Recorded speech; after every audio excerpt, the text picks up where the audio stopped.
Friends, आज की कहानी एक राजा की जिसके 100 पुत्र थे। वो राजा राज्य करता था। धीरे धीरे समय बीतता जा रहा था और वो राजा बूढ़ा हो चला था। अब उसको ये सोच रहा था वो कि अब वो समय आ गया है जो मैं अपनी प्रजा को एक दूसरा राजा दूं। बड़ी चिंतित था। उसके पास 100 बच्चे थे। वो सिलेक्शन नहीं कर पा रहा था, चूज नहीं कर पा रहा था कि मैं किसको राजा बनाऊं। सबको बराबर प्रेम करता था। वो महारानी जो थी वो भी सबको बराबर प्रेम करती थी। ये सिलेक्शन नहीं कर पाते थे, बड़ा असमंजस में रहते थे। एक दिन ये उन राजकुमारों को बताया गया कि आज भोजन रखा गया, आज डिनर जो है ये राजमहल के प्रांगण में ही होगा। आज सभी राजकुमार जो हैं, एक टाइम फिक्स की गई, उसी समय पे सारे राजकुमार जो हैं आकर के भोजन करेंगे। सभी राजकुमार उस समय वहाँ इकट्ठे होते हैं और बहुत अच्छी अच्छी पकवान बनाई जाती है, खाना बनाए जाते हैं, रखा जाता है। और जैसे ही भोजन ग्रहण करने वाले होते हैं सारे राजकुमार जो थे, ये सारी क्रिया जो है राजा कहीं से देख रहा था, प्राइवेट प्लेस से। और जैसे ही वो भोजन ग्रहण करने वाले थे तब तक कुछ शिकारी कुत्ते आ गए। कुछ शिकारी कुत्ते छुड़वा दिए गए और जैसे ही शिकारी कुत्ते उसमें एंटर किए, कुछ राजकुमार थे वो छोड़ करके भाग गए। कुछ राजकुमार डर गए। कुछ राजकुमार शिकार पे निकल गए, उन कुत्तों को शिकार करने के लिए निकल गए। तो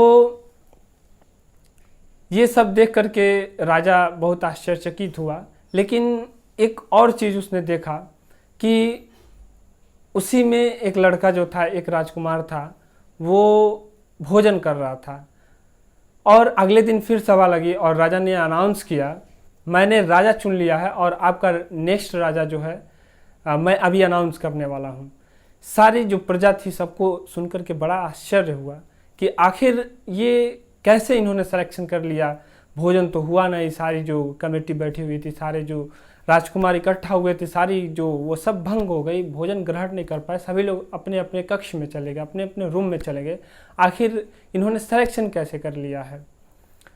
तो उन्होंने बताया कि एक शांतनु नाम का एक उनका लड़का था, राजकुमार था, वो बहुत ही आराम से बैठ करके भोजन कर रहा था।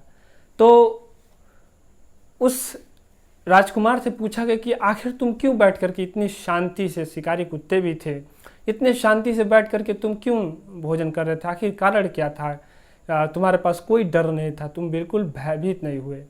तो उसने बताया कि यहाँ 99 राजाओं की थालियाँ पड़ी हुई थी, सब में अच्छे अच्छे पकवान थे। अगर शिकारी कुत्ता मेरे तरफ आता तो मैं उन्हीं में से किसी थाली को उठा करके मैं उस कुत्ते के सामने पेश कर देता, मैं पूरा थाली खाली कर देता वहाँ, और कुत्ता उसको खाने लगता और मैं बच जाता, मैं निकल जाता वहाँ से। इसलिए मैं वहाँ आराम से बैठ करके भोजन कर रहा था। तो फ्रेंड्स, ये छोटी सी कहानी हमें बताती है कि प्रॉब्लम्स का सॉल्यूशन जो है हमारे आसपास ही होता है। बस हमें अपने नज़रिए को बदलने की ज़रूरत है।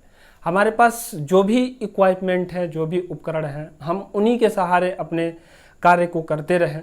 निश्चित ही एक दिन आएगा कि हमें सफलता मिलेगी। और अपने प्रॉब्लम्स का रोना नहीं रोएं, अपना काम करें। तो फ्रेंड्स, ये छोटी सी वीडियो आपको कैसी लगी है कमेंट बॉक्स में ज़रूर लिखिएगा और अपने फ्रेंड्स के साथ शेयर करिएगा। Thank you.